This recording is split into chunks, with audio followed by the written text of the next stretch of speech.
it is Jillian here from Connections Early Years Family Center. If you can't tell underneath all these layers, we are here in our good friend's garden to do our last outdoor video for the year, and that is talking about playing in snow.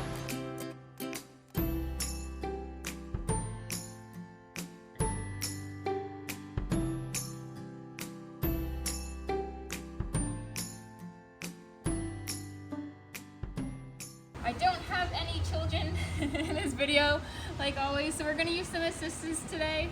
These are our assistants.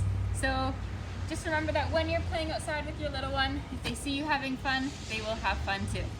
Just like me and the teddy bears will be having. So the first activity that is always the best in the winter is sledding. So there's a couple different ways you can do this. If you have a toboggan hill near your house, great. That's an absolutely wonderful thing to do. Not only is going down a fun way to work on balance and introducing that idea of moving at faster speeds and experiencing that thrill of going down a hill. It's also fun if you have to go back up and all the muscle work that comes with it. We don't have any hills here, but another alternative is you can just have a fun little sleigh ride, like my bears. So you can take your children out on the sleigh, especially if your children are maybe a little too young or a little too uncoordinated to be walking in high snow quite yet. Also, if you want to switch it up, you can let your child pull the sleigh. Maybe they can put some of their favorite toys on there as well. And they can have fun pulling them around the yard and just all the fun that comes with sleighing. And sometimes they might tip, like our bear, but that's okay. Another great activity you can do in the winter, even though you might not be thinking of this as a winter activity, is going to the park. So the park is going to be an entirely different experience in the winter. You'll have lots of open snow, which is great to play in. You can really do any of our activities such as sledding in the park. But you can also do things like go on some of the equipment that's not as slippery. And it also works on coordination and just balance as they learn to navigate something that might be a familiar setting, but is a little bit different come winter when things get a little bit icier, snowier, wetter, all those good things. Obviously, in our good friend's garden, we don't have a park, but Lansbury is right nearby, and I'm sure there's a park near your homes as well. For our third activity, we're going to have catching snowflakes. So some of you might have heard that catching snowflakes on your tongue is one age-old activity you've heard forever, and that's definitely one way to do it.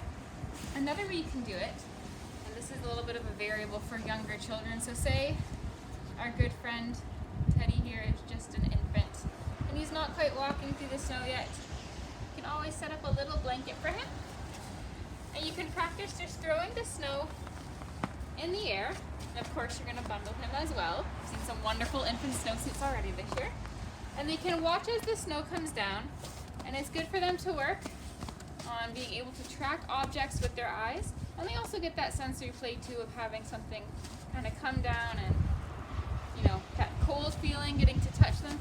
Depending on your child's age, they might be able to see all the different patterns, and also depending on the size of the snowflakes.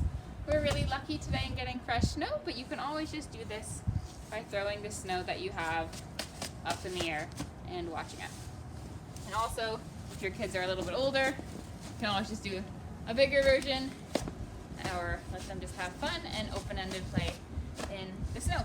Our next activity, activity number 4, is going to be building some snow forts. So really you could just be building anything. That's the fun part of open-ended play, just like any Lego or Duplo box. We don't want to be necessarily telling our children what we're building. We're just going to let them explore. So we'll see.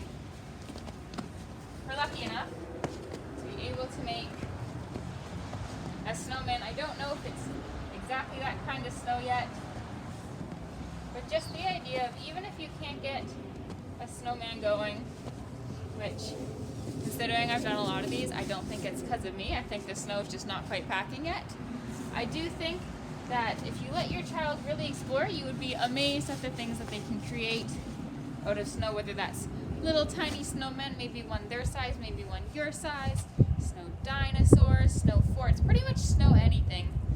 But it's a really great way for them to really explore and be creative while also having sensory play and physical activity. So again, jump in there with them and see if you guys can't even make a whole snow family. For our fifth and second last activity, we have snow art. So again, this can be so diverse and so different depending on your child's creativity. So that can be anything from wanting to draw shapes in the snow, maybe even just making some pictures in snow up on the window ledges. You can always, again, build something and add some art on it. A fun one would be taking some paint or markers and drawing on the snow, getting different colors. Crayola is great for this because it's washable, so we're not too worried about it being permanent or ruining anything. It can just go on the snow and then it can melt away. So don't be afraid to draw some faces on if you can't find a carrot nose or some sticks. You can always pull out your markers. For our last one, we would do any game that you would do at a regular time of the year. So I know you guys are probably thinking it's too cold to play tag, it's too cold to play hide and seek, but it's really not, because just like any time of the year, it's a good time to be outside and running around. Even better, because when it's this cold, you want to be moving around and keeping warm. So for our last one, just remember, if there's something you can play in the summer, you can probably play it in the winter, with maybe just a few exceptions, such as basketball, soccer, but maybe even soccer. I don't know. Give it a go and see how much fun it can be.